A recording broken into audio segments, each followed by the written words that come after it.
You're getting Borderlands 1 gameplay and you're gonna like it. Hello guys, Termix here back with another Borderlands 4 video. And today I'm gonna go over the top 10 features we absolutely need. Maybe not necessarily at launch, but just at some point in time. A few of these I'm definitely gonna wish for at launch. Now these are going to be in no particular order of importance, but for number 10, I'm going to say dedicated loot drops. If we don't have dedicated loot drops in this game, after all of the hassle and the tomfoolery of all the other Borderlands games, I am going to say this game is absolutely cooked, regardless of how cool it looks, because for me at least, I think dedicated drops are the utmost important thing in the game. If you don't know what dedicated drops means, it's basically, you know how Doc Mercy drops the Infinity Pistol, or how Madame drops the Baby Maker in Borderlands 2, where you link a weapon to a boss, so you could target farm that boss, so you could target farm that weapon. In a nutshell, that's just dedicated farming, and it needs to return in Borderlands 4. Number 9, I'm gonna say we gotta optimize this shit. I feel like Borderlands 3, I complained about it so much, and a lot of my complaints would be a lot less if the game didn't run like a 2013 Crisis mod. So I really hope the game, if it's on Unreal Engine 5 or not, I hope Unreal Engine 5 is more optimized. I know Ark Survival Ascended is an Unreal Engine 5, and that game could run pretty good with some launch options. Then again, Wildcard doesn't know how to optimize their games, but really neither does Gearbox. I hope they choose more into the performance side of things and less of the graphical side, because as cool as the nice graphics are, Borderlands was never praised for its graphics. If anything, the cell shading was just a praised art style that really didn't need a too high-end piece of machinery. But if we go back to even the first Borderlands games, they ran pretty bad on launch on these old school consoles. Borderlands 1 on the 360 and Borderlands 2 on the 360 used to run like absolute poo-poo. Console I'm not as worried about. I know their optimization can be fixed a whole lot easier, but I know PC is just a whole slurry of other issues. For number 8, we got something very short, sweet, and simple, which should be the cutscenes. I feel like after your first playthrough in the game, you should no longer see tutorial pop-ups, you should no longer see cutscenes unless you want to.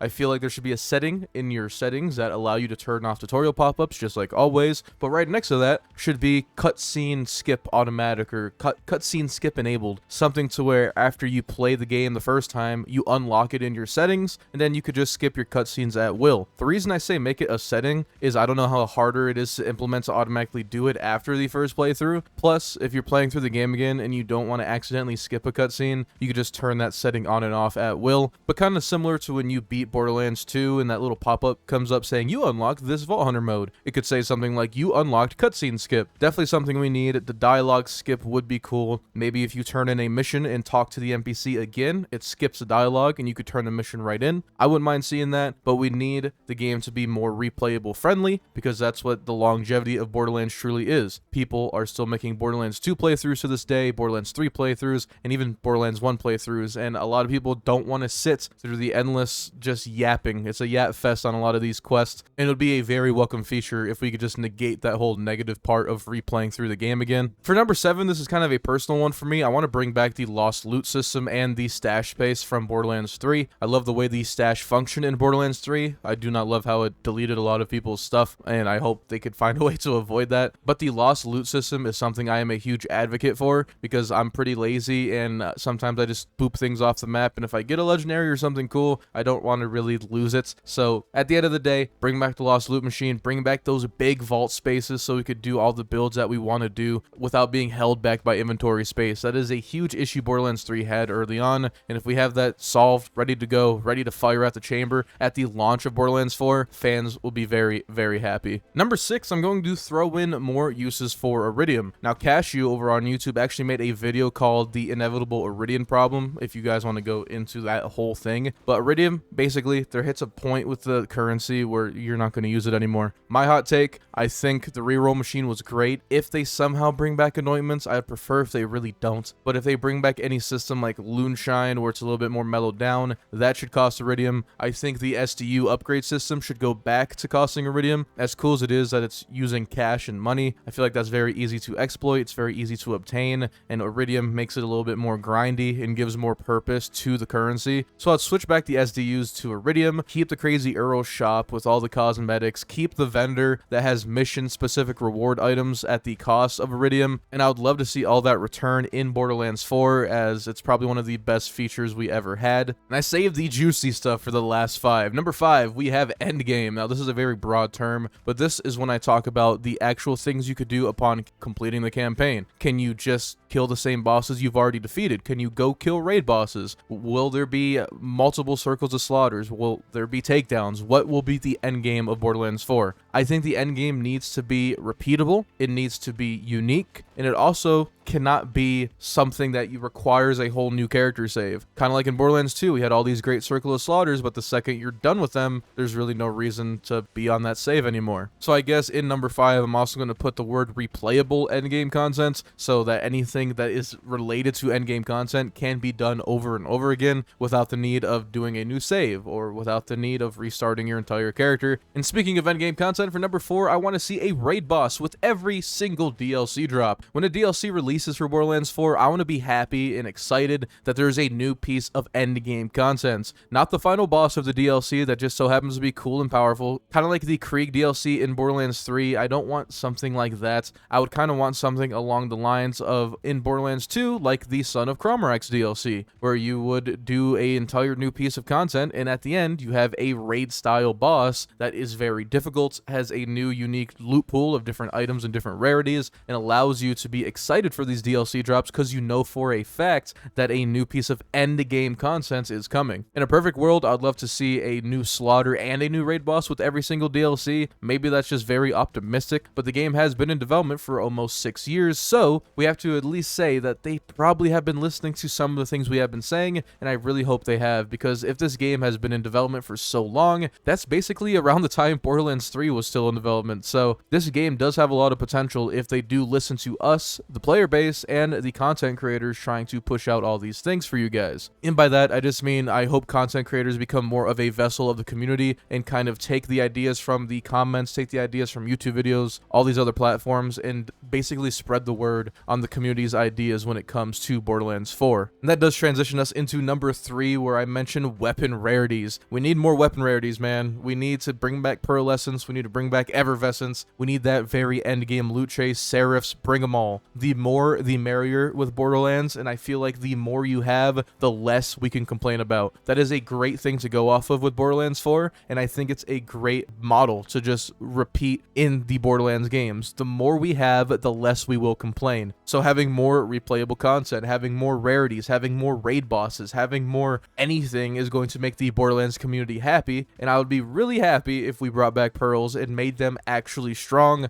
Like the Seraph rarity was very well designed. You killed the endgame bosses, you got a endgame currency, and you got exclusive endgame weapon rewards. The unfortunate thing about Borderlands 2, though, is the Seraph weapons weren't always endgame worthy, but you guys need to make those weapons endgame worthy so that the loot chase for them is actually special. Now for number 2, this may be a little bit of a hot take, but I'm going to say the story of Borderlands 4 needs to be there. Me personally, I grew up on Borderlands 2 and Borderlands 1, so my perspective on story is a little bit different. Is the humor in the story the best in these games? No, but I feel like we need a satisfying conclusion to the Borderlands trilogy, and I think this 4th game is probably going to be the last mainline game. I may be just going off a hunch, but I feel like there could only be so many Borderlands before you hit the point of who's really the big bad anymore. If this is the final war, there's not really much to do after this unless they do a Wonderlands 2 spin-off game, so I think the story needs to be good enough to the point where it's satisfying. There is a ending to when we first landed in Firestone on the bus with Marcus, and now we're all here as the Vault Hunters fighting some aliens on some alien planet. There needs to be an end to this perfect story, and I don't want them to milk it too long, kind of like they did with the Walking Dead TV shows. I love The Walking Dead, don't come at me in the comments, but they hit a point where it was just too much. And that brings us into number 1. My personal number 1 for Borderlands 4 is DLC characters. Now I know Randy Pitchford and all them, they say that a lot of people didn't really play with the DLC characters from the other Borderlands games, which I think is,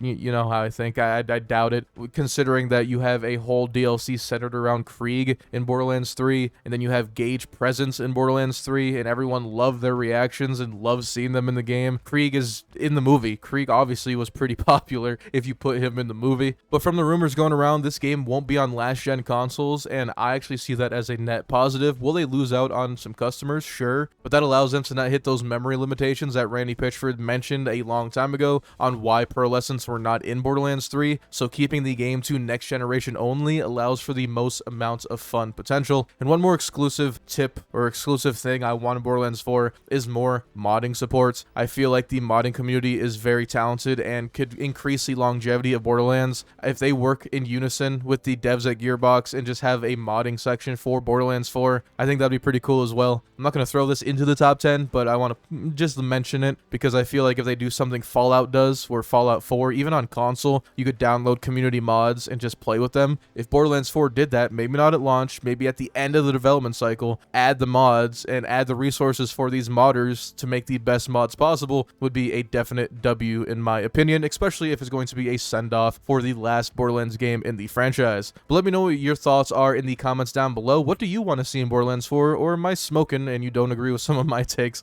And make sure you hit the like button down below, as it does spread out my Borderlands content to more people in the community. And don't forget to subscribe so you don't miss out on another Borderlands video from me, guys. Stay safe, and I'll see you all later.